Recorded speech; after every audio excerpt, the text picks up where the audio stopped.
Which young players do we want to see in this game against Nicholls State? I'll also share why I think it's important for these starters to get a lot of reps too, and we'll hear Michael's thoughts on that and a lot more. It's Locked On Horned Frogs coming at you right now in the Locked On Network. You are Locked On Horned Frogs, your daily podcast on the TCU Horned Frogs, part of the Locked On Podcast Network, your team every day.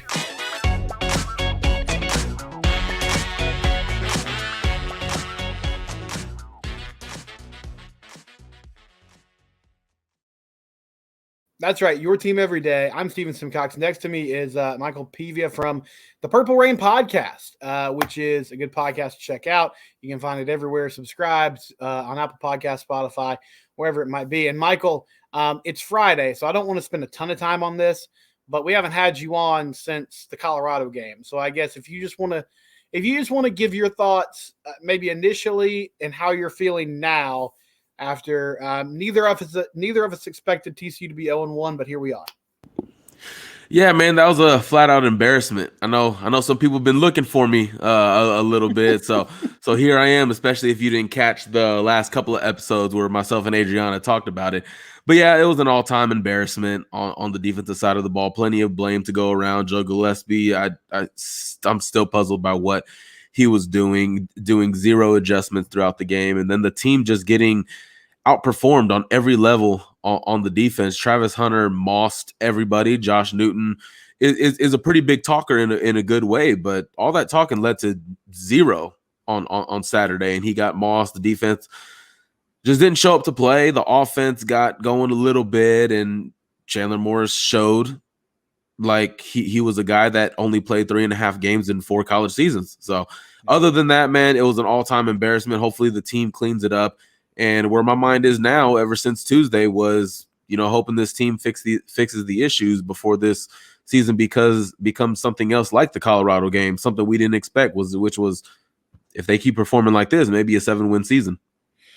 Yeah, you would think they'd have a little bit of an attitude, hopefully, going into Saturday against Nicholls State. So I'll leave this up to your interpretation, Michael, but I want to know, which players do you want to see? And that can be young guys that you didn't feel like were featured much in week 1. That can be starters who you would just like to see play better. Yeah. What are some names of guys you would like to see either step up or show out Saturday? Yeah, so after Saturday, I think I feel comfortable about my conclusions about Jared Wiley. I think he's probably going to be the number 1 option in this offense.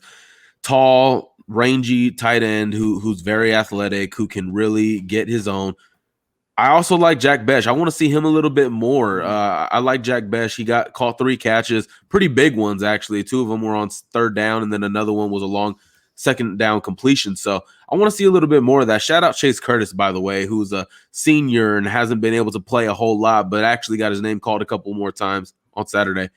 Jack Besh is one that comes to mind. I want to see a little bit more targets for him. I know Sonny Dykes came out earlier this week and mentioned Jalen Robinson, wanting to see him more on the field. Another guy I'm going to go with is a guy we haven't seen, but I'm excited about, is DJ Allen. The 4-star receiver we landed out of Gladwater, Texas, and he's a speedy guy, has good size. I want to see a little bit more, especially if you're going to play Nicholls State. You would hope you're winning by 50 come the fourth quarter, and you could see a little bit more of that. I want to see a little bit more athleticism because, again, I'm not sure about you, but I came away from Saturday still underwhelmed by what Savion Williams brings to the table. I want to see a little bit more action and more competition going on at that position. Those are all good thoughts. I'll cheat a little bit. I want to see I can cheat in my own game. That's kind of how it works.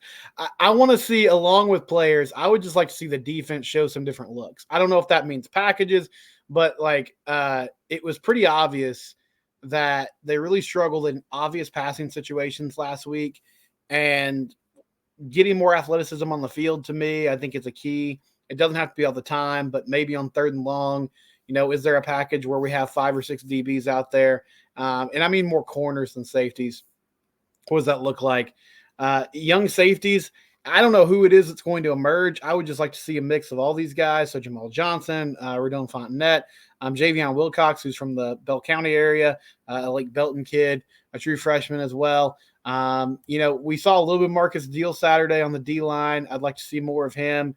Jonathan Bax is an interesting player as an edge player. Offensively, you're right. I also have concerns about the receivers. I would like to see Savion have a bounce back game, just because Saturday was not his best effort.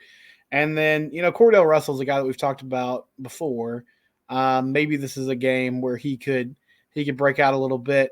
And then I don't know if this guy will even see any time, because it seems like you mentioned Besh and Wiley and Curtis, but DeAndre Rogers is a dude that was mentioned a lot during fall camp. And so maybe in the fourth quarter they get a little bit of run, or, something going that direction. And Rogers had a good spring game too. Yeah, he did. He had a good spring game, mainly working with twos, but he made some plays, which was encouraging. And he's kind of one of those guys that went under the radar when he got picked up, but big time athlete. So would love to see him get on the field. Okay, so here's sort of, I guess, a philosophical question for Saturday. We all hope, if this doesn't happen, then I might just stop doing the podcast. But we hope that this is a lopsided affair in TCU's favor. What do you think, Michael? Would it be better in the second half, if they're in command, to get a lot of snaps for some of these younger guys, some of the second team players that might not get a lot of playing time this year in these types of situations? Or with the loss, do you want to see these starters get maybe some extra time just to kind of work on some things before they go to Houston next week? Yeah, so coming into the season, you would think that when your unit returns 7 starters, it would perform a lot better than it did against Colorado. And what it actually did was expose some of the problems and the limitations that these players have. So coming into this game with Nicholls, if I'm Joe Gillespie, and I spoke about this on my show a couple days ago, if I'm Joe Gillespie, I'm making some changes. And then that's to the starting lineup. So to the starting lineup, I'm switching out Caleb Fox with Marcus Deal. I mean, Marcus Deal can't possibly be worse than Caleb Fox. He can't. He can't. Caleb Fox, I got all the love in the world for him. I think we had a little bit of a belief that the defensive line would be sort of an issue. I'm very high, and I'm still high on Paul Oyewale, but he's young. Let him get a few games in. Let his legs get a little bit fresher. That's the number one move that I'm making. The second one is I'm starting Shadrack Banks in place of Johnny Hodges. They'll both split snaps, but Shadrack Banks has to be on the field in obvious passing situations. Johnny Hodges is a liability. He's not as quick as he needs to be, but in the run game, he can make some plays. In the secondary, I'm changing 2 safety spots. In place of Mark Perry, I'm starting Chase Biddle. In place of Millard Bradford and Josh Foster, I am going to start Randon Fontenette. That's where I'm going. I need more athleticism, because if you're Joe G after Saturday, you have to make a statement. You have to send a message to your players. And judging by Twitter, it seemed like Mark Perry didn't like public accountability. Playing a little game with his Twitter account, took safety at TCU out of his bio for like an hour, and then it reappeared in his bio, which was kind of weird. But that's what I'm doing. I would hope to see a little bit more of the young guys, because again, personally, I don't feel that this team is where they need to be at for this 3-3-5 to be at its best measure. I don't think it is.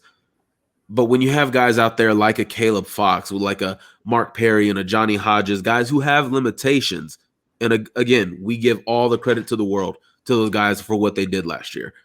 But Mark Perry had an unbelievably horrible last 4 or 5 games of the season. Johnny Hodges was in and out, but that's because TCU wasn't pressured as much in the pass game last year on defense. Saturday it was too much of a problem, man. It was too much of a problem. Even the first series out of halftime, some people were talking about Johnny Hodges was just jogging. No, he wasn't jogging. He was full on sprinting. Dylan Edwards just made him look slow. That's the issue. I don't think that's the case if that was Shadrack Banks in pursuit of him. I don't think that's the case. So I'm making some changes immediately to the defense. I want to see more young guys. Javion Wilcox, I'm not entirely sure if he's ready. Now, I'm not reporting anything, but I do know his brother. We graduated from high school together. I do have him on Snapchat. So this last weekend, when he went to the game, they put a picture together on their Snapchat story. Javion Wilcox was in a boot. So I'm not entirely sure what's going on there. But of course, like I haven't even asked, but I don't know if we're going to see him at all. But those are the changes. If I was Joe G, I'm making immediately. All right. Just making some depth chart changes. I like it. Yeah, I don't know if I'm not at a place where I'm replacing starters yet. Now, I do want to see more Shad Banks. I think it's more about how do you figure out ways to not put these guys in bad situations. So, Mark Perry, Johnny Hodges, Jamoy Hodge, they're good players. You don't want to ask them to be chasing, running backs out of the backfield, covering guys in the slot. And so are there ways that you can put them in scenarios where that's not as exposed? I know that's a hard question to figure out, but also that's why the coaching staff gets paid a lot of money is to, do those things. Now, I do want to see these young safeties more. Back to the original question, though, what do I kind of see philosophically from how they're going to play this? I don't know what the plan is. I imagine if things break right, Josh Hoover would probably play all the snaps in the fourth quarter, and I would be okay with that. But I'd be really tempted to let Chandler Morris go deep into this football game just because we talked about, he looked a little inexperienced. He looked like he wasn't getting, a ton of live reps. He made some throws that were late Saturday. Yeah. Well, the only way to do it is to give him reps. Now, the risky run is obviously injury situation, those possibilities. And then you look really silly if that happens. But I think there's guys on this team that need to work on timing, especially, on the outside of the ball, need to work on timing, need to get on the same page. And I think this defense could use just a confidence boost, whatever that looks like, right? We can put a point number on it. We can just say playing fundamental ball and making good tackles. But they need to come away from this game feeling better about themselves. Quickly before we go to break, I understand where you're at with some of those personnel changes. Do you think this is just could this be as simple as Colorado had skill guys that on a normal basis we're probably not going to see, or is this? It sounds like you're just at the place where something's got to give here, and some changes have to be made. It's absolutely both, because if you go back to our preview show, I definitely didn't give enough credit to their skill players. They're rangy, they got speed, they're great route runners.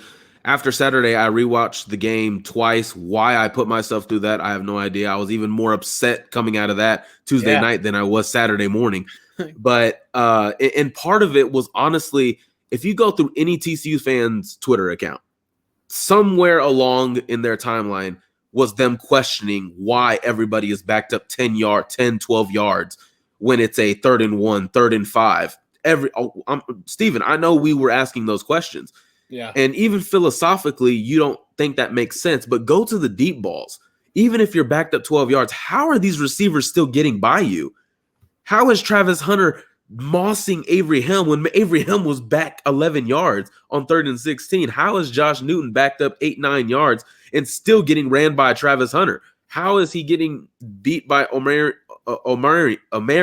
How? So part of it is it is that. I think it's a combination of both.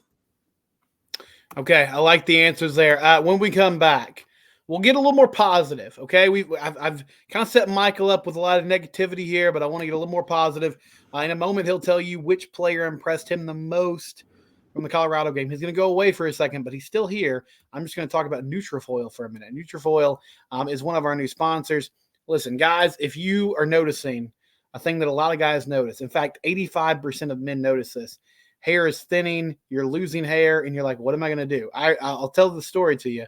A few months ago, I look in the mirror one day and I have this massive bald spot. It turns out it was like an autoimmune disorder, and I had to go to the dermatologist. I got some help. It was good, but it shocked me how self-conscious it made me to have thinning hair. I didn't think that would be something that I would ever struggle with. So if you're tired of thinning hair or if you're worried about the possibility of it, Nutrafol is the #1 dermatologist recommended hair growth supplement.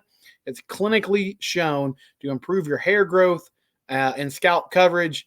They have growth supplements that are physician formulated, natural, and science backed ingredients. It's drug-free technology that provides consistent, reliable results without compromising your health. Go to Nutrafol.com/men to take their health wellness quiz and find out what product would work best for you. Take the first step to visibly healthier hair. For a limited time, Nutrafol is offering our listeners $10 off your first month and free shipping when you go to Nutrafol.com/men and enter the promo code LOCKEDONCollege. Again, that promo code is LOCKEDONCollege. Try Nutrafol today.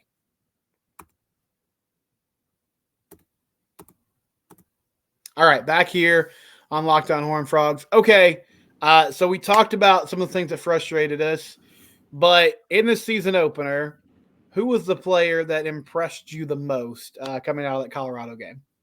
For sure, got to be Willis Patrick, right guard. For sure, I'm going to go with him because going back and watching a few, of course, you don't realize some of these things in real time because obviously I think we all were watching Chandler Morrison, how he would look.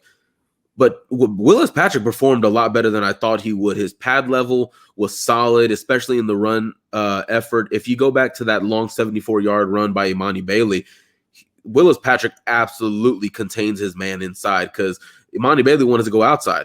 And it looked as though he wanted to shoot the B gap, but it looked like Willis Patrick completely shut that down. He opened it wide open for Imani Bailey, and boom, there you go. I think Willis Patrick had one of the better days on Saturday, specifically for the offensive line.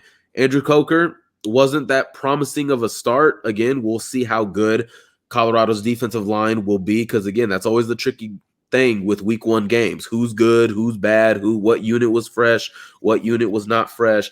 But I got to go Willis Patrick for sure because he lasted longer than I thought he would, stronger than I thought he was, more athletic than I thought he was. So for sure, it's got to be Willis Patrick. Man, you know the way to my heart if you're going to talk O-line play. I love that. That's good stuff. Yeah, overall, I thought the O-line was good. I'll address something. Nobody's asked me this directly, but I've just kind of seen this floating around about Colton Deary, who a lot of us thought would be the starter at center, ended up being John Lands. My read on that is just Lands was not healthy through fall practice, but he's the type of guy that's been around for a long time. They like what he brings at that position, and so most likely he'll be your starter throughout the year as long as he's healthy and playing well.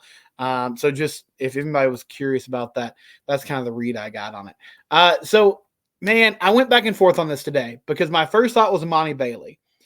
And I was really impressed with Imani Bailey. At the same time, I would have loved to have seen him on the field on, the final drive there when they could have run the ball some, but didn't seem like they were real comfortable with Trent Battle. So, man, I'm kind of torn on this, but this is a guy that I know, like, we talked about him a lot and his game was kind of workmanlike. So people might not come away thinking like, oh, he played amazing. JP Richardson was really good. I thought he was open a lot. He ended up having like 6 catches for 65 yards. And it just seems like he's the type of dude that all year long is going to be open over the middle, and you can rely on him to move the chains and get the ball moving in the right direction. I would like to see more JoJo Earl over the next few weeks in the other slot position, but I really like what JP Richardson brought to the table in that football game. So we talked a lot about the differences that Mike wants to see on the defense, and we discussed, the personnel differences schematically. I mean, I know people are frustrated with the 3-3-5 right now. What's your kind of read on this? Is it about bringing extra blitzers? Is it about putting another, lineman on either in like a 9 technique outside the tackle or with his hand in the ground? Where do you feel like has to kind of be shored up here beyond some of the things you already talked about with the cushion DBs are giving to the receivers and more? Yeah, so my read on it is I'm not upset with the 3-3-5. I'm upset with the lack of adjustments. That's what I'm upset. I'm more upset with more than anything because, again, there was nothing that changed from first half to second half. And last time I was on, I spoke about, hey, Colorado might have success in the first half. But when you get to halftime, Joe G is probably going to change it up. Obviously, that was one of the million things I was wrong about in that show. But with this one, it has to be more about getting back to the fundamentals. Sonny Dykes and Saturday, they were a horrible tackling team. Sonny Dykes came out and said that they hit Sunday and Monday. So that's a good thing. Like, hey, no off days, especially after game day. You don't deserve it. Set that standard. Don't just preach standard. Be about the standard. I like that. I like the mood setting early. But I'm also going to go back to what I was saying earlier in the show. You know, pressure these starters. Pressure these vets like Mark Perry. Pressure Josh Foster. Pressure Caleb Fox. Pressure those guys and say, hey, if you're not going to give that effort, and that's exactly what Sonny Dykes said in front of the media. If you're not going to give that effort, then you're just flat out not going to play. We'll play people who want to play and who want to give that effort. So for me, against Nicholls State, we don't envision happening against Nicholls State with what happened against Colorado. But my thing is, I just want to see effort on defense again. Get locked in. Be that team that was doubted, because your mindset probably changes. TCU is not the hunter anymore. They played like they were the hunter. They are the hunted now. They have expectations now. People circle them when they appear on their schedule now. And they have to realize that quick, fast, and in a hurry if they want to salvage this season. So for me, schematically, there's not necessarily anything I would change, because I think this sets you up for success. Again, it has to do with not having the personnel you really need along the defensive line. Dominic Williams is the guy you want inside. Paul Oyewale is the young guy. But TCU did have some misses in the transfer portal. Guys that we probably would have liked over Caleb Fox. But this is where they're at. And is it going to get better? Again, Marcus Deal cannot be worse than Caleb Fox. There's no way he can be. Michael Ibukon Okioti, it cannot be worse than him. Avion Carter cannot be worse than them. Start Rick DeBrew in place of Caleb Fox. If you want to go with the vet guy who's played a lot of snaps at East Carolina, go with that. But schematically, I'm okay for right now, because I thought guys were in position sometimes in the game, and when they were in position, they just got outplayed. So just more effort, and let's see what the young guys look like. You know, don't just give job security to the starters after a performance like that. Say, no, we're going to try this out. And if you want to change our mind, go out there and learn how to tackle again. Play like you did last year, Mark Perry and those others. That's what I would do. Schematically, I think we're good right now. But if this is a problem that continues with Houston, who's excited for Big 12 play, SMU, who's motivated to play TCU ending that rivalry, they got something to prove now, then we're definitely talking schematic changes. Michael giving a lot of bulletin board material to the Caleb Fox family tonight. Yeah, I believe in you, Caleb, but Rick DeBrew was good Saturday, and I think he'll get more opportunities as the season goes on. Sonny actually talked about him in the press conference. Now, he was asked directly about it, so it wasn't like he went out of his way to say it, but he said, yeah, that's a guy that he liked the energy and effort that he brought to the table. When we come back, keys to the game, keys to this huge game against Nicholls State, but it's not really about Nicholls State as much as it is just what do we want to see again from TCU. So we'll end the show with that here in Locked On Horned Frogs. All right, Gametime. Download the Gametime app today. Promo code Locked On College for $20 off. Last-minute ticket deals. I'm looking right now. If you don't have a ticket for TCU Nicholls State, don't worry. 232 row Z, $5. 220 row in, $5. If you say, listen, I'm a man of luxury, I'm not paying $5 for a ticket, perfect. $13. Section 114 row T. For $33, section 137 row G. So, spend as much as you would like. Download the Gametime app today. They're the best app when it comes to games, comedy shows, theater, if you're a person of culture. Whatever it is that you like to dabble in, you can find tickets for events, shows, ball games on the Gametime app, and they have, as I said, great last-minute deals, so you don't have to feel like you have to prepare months in advance. You're not going to get gouged. They have a price guarantee. If you don't get the best deal, you'll get a refund of 110%. I'm from McGregor, so I can't do the math on that, but that is more than 100%, which is good news. Download the Gametime app today. Promo code is Locked On College. $20 off. Do it now. All right. Keys to the game for Nicholls State TCU. Michael, what are your keys? Before we do that, let's just go back to the ad. You said they're getting ready for this huge game against Nicholls, and then hey, $5 tickets. So if somebody there's some that are more than that, but I'm just telling you, if you like a deal, if you're someone that's like, I don't know if I can go to a TCU game, college football games are expensive. I'm just letting you know, download the Gametime app, and you can spend $5. You have to sit in the kind of general GA section, but hey, it still works. Hey, and guess what? That first bowl of seats that's usually $800, they're now $30. So 37, yep. No more nosebleeds for you guys. Get out there, get in that Gametime app, and let's get those tickets going. All right. The keys to the game, man. Oh man, that was an awesome just transition. But the keys to the game for me is going to be winning third down offensively and defensively. You got to continue drives, and this offense, I think they gave us reason for a lot of optimism. Now just executing those third downs. Chandler Morris, don't overthrow. No false starts, because false starts were popular on the offensive line on Saturday. No mental mistakes. Keep the ball moving defensively. Do what you're doing. Try and get pressure on the quarterback. Get off the field on third downs. Basically, this game is just going to be about, okay, where are we? Where's the mentality of this group after last week? What kind of team are we going to get this year? I believe that's really it. Again, Nicholls State, got a lot of respect for the program. They've done some winning here in the FCS level. TCU's just got to come out, do its thing, win third down. I like it. So my first key is just what you talked about in segment 2.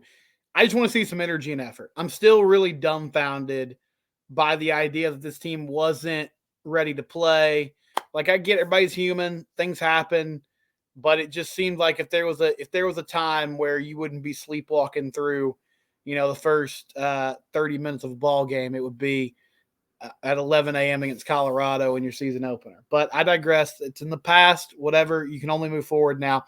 So I want to see a team that's just hungry. I want to see a team that's pissed off, right? Like, you're getting a good opportunity against a group that you should beat. Go do it. Don't leave any doubt. Don't have us tweeting in the first quarter, oh no, what's going on? What's the problem here? Just from the jump, get it done. I'd like to see the offense be efficient. Yes, I also want to see the pre-snap penalties go down.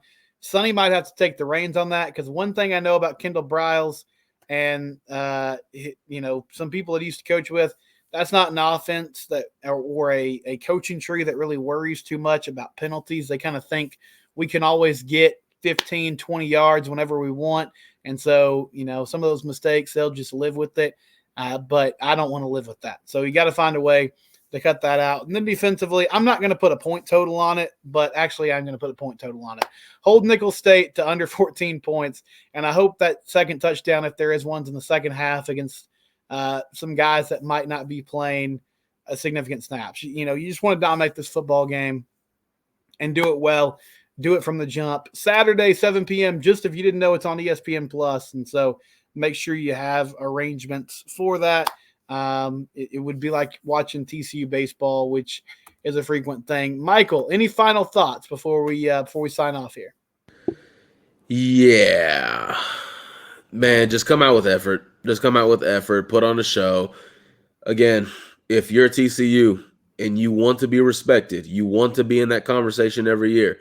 Just like we've talked about on and off air, like TCU isn't getting the respect it deserved in Big 12 conversation in their own conference. Then they go out in front of the country, in front of 7.662 million people, and give on that kind of performance. If you want to be the team that's respected and always in the conversation, you have to show up to play every single week. You have to, regardless if it's Colorado, Georgia, or Nicholls State.